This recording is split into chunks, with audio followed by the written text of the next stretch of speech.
Newton का गति विषयक द्वितीय नियम क्या है, इसकी परिभाषा एवं इसके लिए गणितीय व्यंजक ज्ञात करना है। तो देखना न्यूटन का गति विषयक द्वितीय नियम क्या होता है। न्यूटन के गति विषयक द्वितीय नियम के अनुसार किसी भी वस्तु पर लगने वाला बल को F से व्यक्त करते हैं। ये बल जो है वो न्यूटन के गति विषयक द्वितीय नियम के अनुसार संवेग को P से व्यक्त करते हैं। चूंकि परिवर्तन बोल रहे हैं, परिवर्तन को फिजिक्स में डेल्टा बोलते हैं, तो संवेग में परिवर्तन की दर के समानुपाती होता है। दर बोल रहे हैं तो समय का भाग लग जाएगा। तो न्यूटन का गति विषयक द्वितीय नियम यही है। बोल रहे हैं कि न्यूटन के गति विषयक द्वितीय नियम के अनुसार किसी भी वस्तु पर लगने वाला बल उस वस्तु की संवेग में परिवर्तन की दर के समानुपाती होता है। संवेग में परिवर्तन की दर के समानुपाती होता है, कहने का अर्थ है संवेग में परिवर्तन, संवेग बढ़ेगा वस्तु का बल बढ़ेगा, और यदि डेल्टा टी का मान बढ़ेगा तो बल कम होगा। संवेग में परिवर्तन के समानुपाती और समय के व्युत्क्रमानुपाती होता है। समानुपाती हैं तो ये दोनों बढ़ेंगे, ये बढ़ेगा तो ये भी बढ़ेगा, और व्युत्क्रमानुपाती का अर्थ है कि ये और ये अपोजिट चलेंगे, ये बढ़ेगा तो ये घटेगा, ये बढ़ेगा तो ये घटेगा। कहने का अर्थ ये है यदि डेल्टा पी का मान बढ़ाया जाए तो एफ का मान यानी बल का मान कम हो जाएगा, और यदि बल का मान बढ़ाया जाए तो डेल्टा पी का मान कम हो जाएगा। ये न्यूटन का गति विषयक द्वितीय नियम है। न्यूटन के गति विषयक द्वितीय नियम के अनुसार कुछ उदाहरण हैं इसके, जैसे क्रिकेट में कैच लेने वाला खिलाड़ी तेजी से आती हुई गेंद को जब कैच लेता है तो अपने हाथ कुछ पीछे की ओर कर लेता है। इसका कारण यही है, पीछे की ओर करेगा तो डेल्टा टी का मान बढ़ जाएगा। कहने का अर्थ है गेंद आई और गेंद को पकड़ते ही खिलाड़ी ने हाथ पीछे कर लिया, समय का मान बढ़ जाता है। समय बढ़ जाता है तो बल का मान कम हो जाता है, जिससे परिणाम ये होता है कि खिलाड़ी के हाथ में चोट नहीं आती है। यदि बल का मान अधिक हो जाएगा, इसके विपरीत उदाहरण देखिए, जैसे क्रिकेट में गेंद आ रही है और कैच लेने वाला खिलाड़ी यदि कैच लेते हुए अपने हाथों को गेंद की ही, जैसे गेंद आ रही है इस तरफ और अपने हाथों को इस तरफ कर दे, आगे की ओर कर दे, तो वहाँ पे बल का मान अधिक हो जाएगा, और बल का मान अधिक हो जाएगा तो डेल्टा टी का मान कम हो जाएगा। यहाँ पे उसके हाथों में चोट लग सकती है। यही कारण है कि जो गेंद पकड़ते हैं खिलाड़ी तो कैच लेते हुए वो अपने हाथों को तुरंत पीछे कर लेते हैं। यहाँ पे डेल्टा टी का मान कम हो जाता है और बल का मान यहाँ पे डेल्टा टी का मान अधिक हो जाता है। चूंकि समय अधिक होता है व्युत्क्रमानुपाती बल के है, तो यहाँ पे बल का मान कम हो जाता है, फलस्वरूप उसके हाथों में चोट नहीं लगती है। दूसरा उदाहरण है कि कांच के जो बर्तन होते हैं वो यदि कच्ची जमीन पर पटके जाएं तो एक बार उनके बचने की संभावना है, और यदि पक्की जमीन पर पटके जाएं तो वो तुरंत फूट जाते हैं। इसका भी कारण यही है, पक्की जमीन पर कांच के बर्तन को छोड़ा जाता है तो वहाँ पे एफ का मान अधिक होता है, बल का मान अधिक होता है, कांच के बर्तन टूट जाते हैं। अब बल का मान अधिक है तो डेल्टा टी का मान कम होगा, तुरंत गिर जाते हैं। अब चूंकि इसके विपरीत स्थिति होने पर यदि कांच के बर्तनों को कच्ची जमीन पर पटका जाता है, मतलब छोड़ा जाता है, तो उनके बचने की संभावना यहाँ पे ऐसे हो सकती है जैसे बल का मान कम हो जाता है, छोड़ते हैं तो बल का मान कम हो जाता है, वहीं बल कम होगा तो डेल्टा टी का मान अधिक हो जाता है। संभवतः बर्तन बच सकते हैं, संभावना है, लेकिन यदि पक्की जमीन पे पटके जाएं, छोड़े जाएं, कहने का अर्थ है, तो उनके बचने की संभावना है नहीं। ये न्यूटन का गति विषयक द्वितीय नियम है।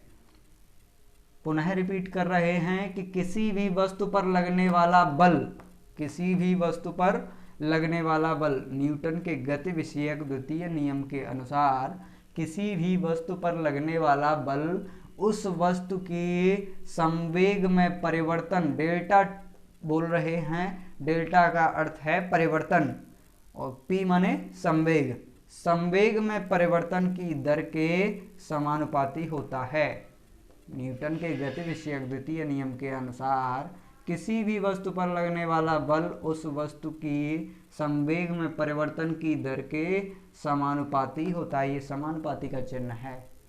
अब इसके लिए गणितीय व्याख्या कीजिए तो देखना, न्यूटन के गति विषयक द्वितीय नियम के अनुसार इसके लिए गणितीय व्यंजक यानी डेरिवेशन करना है, इसको प्रूफ करना है कि किसी भी वस्तु पर लगने वाला बल F बराबर, मतलब F समानुपाती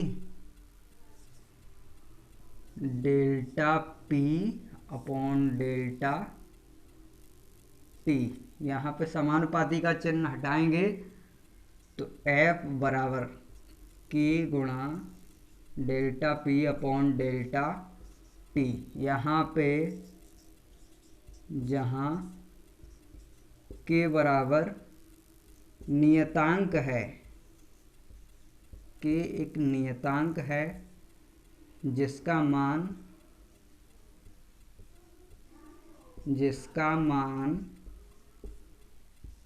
K बराबर 1 है। K का मान 1 है तो रखिए बल बराबर K की जगह 1 गुणा delta P upon delta T। तो क्या निकलेगा, F बराबर delta P upon delta T। ये सिद्ध करना है न्यूटन के गति विषयक द्वितीय नियम में। तो देखिए, न्यूटन का गति विषयक द्वितीय नियम के लिए गणितीय व्यंजक या डेरिवेशन बोला सिद्ध करो, है ना। तो प्रूफ ये करना है F बराबर delta P upon delta T, ये प्रूफ करना है। न्यूटन का गति विषयक द्वितीय नियम है ये। अब इसमें देखो, हम ये माने ले रहे हैं कि m द्रव्यमान की कोई वस्तु है, m द्रव्यमान की कोई वस्तु है जो प्रारंभिक वेग u से गतिशील है। कोई m द्रव्यमान की वस्तु है जो प्रारंभिक वेग u से गतिशील है, ये हमने मान लिया है। तब वस्तु का संवेग निकालेंगे। संवेग का अर्थ होता है द्रव्यमान एवं वेग के गुणनफल को संवेग कहते हैं। संवेग को p से व्यक्त करते हैं, चूंकि प्रारंभ में वेग u है तो संवेग p1 बराबर द्रव्यमान एवं वेग का गुणनफल कर दो तो p1 बराबर m गुणा u, p1 बराबर mu। इसको नाम दे दो समीकरण 1। ये समीकरण 1 है। अब हम यदि मान लें कि यदि वस्तु पर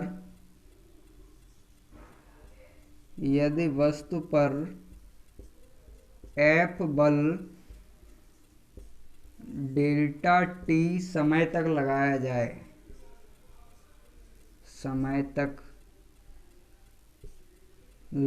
जाए, यदि उस वस्तु में डेल्टा T समय तक कोई F बल लगाया जाए तो उसका वेग, उस वस्तु का अंतिम वेग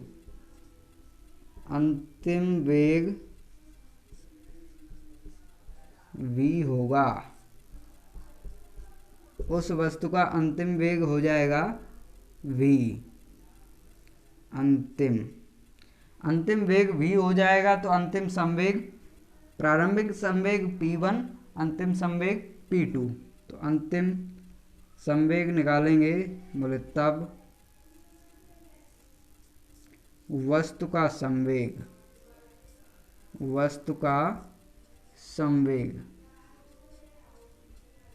संवेग निकालेंगे तो P2 बराबर, देखो वस्तु m द्रव्यमान की थी जिस पे F बल लगाया, बोले यदि वस्तु पर F बल डेल्टा t समय तक लगाया, वस्तु पर F बल लगाया, कहने का अर्थ है ये वस्तु है, इस पे F बल लगाया, F बल लगाया तो इस वस्तु का अंतिम वेग v हो जाता है, अंतिम वेग v हो जाता है, तब उसका अंतिम संवेग P2 बराबर mv।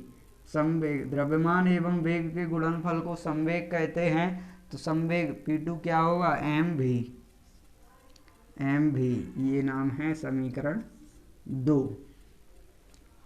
समीकरण 1 और समीकरण 2, वस्तु का अंतिम संवेग निकल आया। अब यदि हम बात करें कि डेल्टा t समयांतराल में, डेल्टा t समयांतराल में, समयांतराल डेल्टा को परिवर्तन बोलते हैं, समय अंतर हो रहा है, डेल्टा t समयांतराल में वस्तु का संवेग, डेल्टा t समय अंतराल में वस्तु के संवेग में बात कर रहे हैं, तो अंतराल मतलब होता है अंतर, अंतर को बोलते हैं अंतिम माइनस प्रारंभ। क्योंकि संवेग की बात चल रही है तो अंतिम संवेग है P2 और प्रारंभ संवेग है P1, तो अंतिम माइनस प्रारंभ, यहाँ पे स्पष्ट है कि अंतिम माइनस प्रारंभ माने P2 माइनस P1 बराबर, डेल्टा t समय अंतराल में वस्तु का संवेग है P2 माइनस P1। अब P2 माने mv बराबर P2 की जगह पे mv माइनस P1 माने mu, रख दीजिए P1 की जगह mu। अब देखो चूंकि अंतिम माइनस प्रारंभ ये परिवर्तन होता है, यानी अंतर होता है, अंतर को या परिवर्तन को फिजिक्स में या साइंस में डेल्टा से व्यक्त करते हैं, डेल्टा से व्यक्त करते हैं, तो यहाँ पे P2 माइनस P1 की जगह पे डेल्टा रख सकते हैं, क्योंकि डेल्टा P बराबर P2 माइनस P1 ये फॉर्मूला है, P2 minus P1, P2 minus P1 ये फॉर्मूला है। अब रखिए यहाँ पे P2 माइनस P1 की जगह पे, तो डेल्टा P बराबर, अब यहाँ से देखिए m इधर भी है और इधर भी है, दोनों जगह से m कॉमन ले लीजिए, तो डेल्टा P बराबर m कॉमन ले लिया है, अंदर बचा v minus u,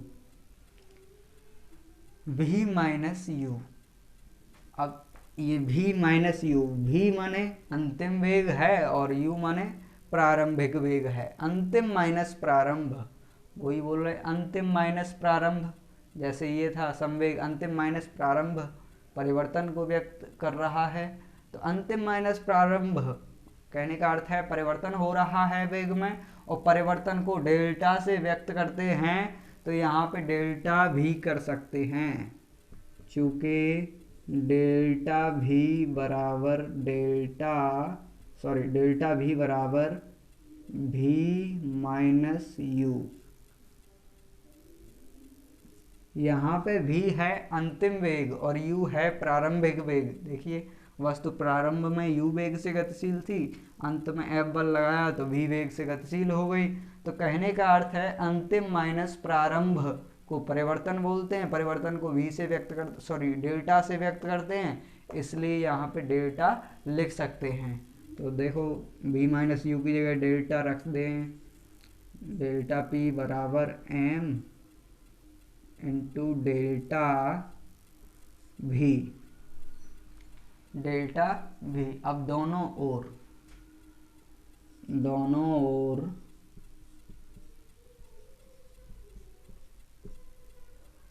delta t का भाग दे दो, दोनों ओर डेल्टा टी का भाग देने पर दे दीजिए भाग दोनों तरफ। तो delta P upon delta T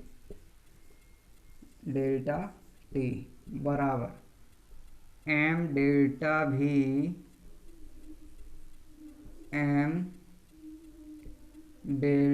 भी अपॉन डेल्टा टी। अब देखिए डेल्टा भी अपॉन डेल्टा टी, वेग में परिवर्तन की दर को त्वरण बोलते हैं, त्वरण को ए से व्यक्त करते हैं। ये सूत्र होता है वेग में परिवर्तन। देखो वेग में परिवर्तन डेल्टा भी और दर है डेल्टा टी। बोला है वेग में परिवर्तन की दर को त्वरण बोलते हैं और त्वरण को ए से व्यक्त करते हैं। तो ए बराबर होता है डेल्टा भी अपॉन डेल्टा टी, ये फॉर्मूला है। ए बराबर होता है डेल्टा भी अपॉन डेल्टा टी। यहाँ पे डेल्टा भी अपॉन डेल्टा टी की जगह पे ए रख दीजिए, तो क्या हो जाएगा delta P upon delta T बराबर एम ए। एम यहाँ पे द्रव्यमान है और ए यहाँ पे त्वरण है। बल की परिभाषा है कि द्रव्यमान एवं त्वरण के गुणनफल को बल कहते हैं। एक फॉर्मूला और होता है, क्योंकि हम जानते हैं कि F बराबर एम ए, द्रव्यमान एवं त्वरण के गुणनफल को बल कहते हैं। तो एम ए की जगह पे F का मान रख दीजिए। तो delta P upon delta T बराबर एम ए की जगह पे एफ, तो बराबर एफ। ये सिद्ध हो गया। इसको ऐसे भी लिख सकते हैं, अतः एफ बराबर delta P upon delta T. ये सिद्ध हो गया कि बल किसी भी वस्तु पर लगने के आधार पर बल संवेग में परिवर्तन की दर के बराबर होता है। यही तो था न्यूटन का गतिविषयक द्वितीय नियम। क्योंकि न्यूटन का गतिविषयक द्वितीय नियम ये सिद्ध हो गया है, यही गणितीय व्याख्या हो रही थी न्यूटन के गतिविषयक द्वितीय नियम की, कि न्यूटन का गतिविषयक द्वितीय नियम किसी भी वस्तु पर लगने के आधार पे बल का मान हमेशा उस वस्तु के संवेग में परिवर्तन की दर के समानुपाती होता है। यहाँ पे बराबर का चिन्ह हटाएंगे तो समानुपाती लेके आएंगे। F समानुपाती delta P upon delta T, या फिर ऐसे लिख सकते हैं इसको, है ना। ये न्यूटन का गतिविषयक द्वितीय नियम।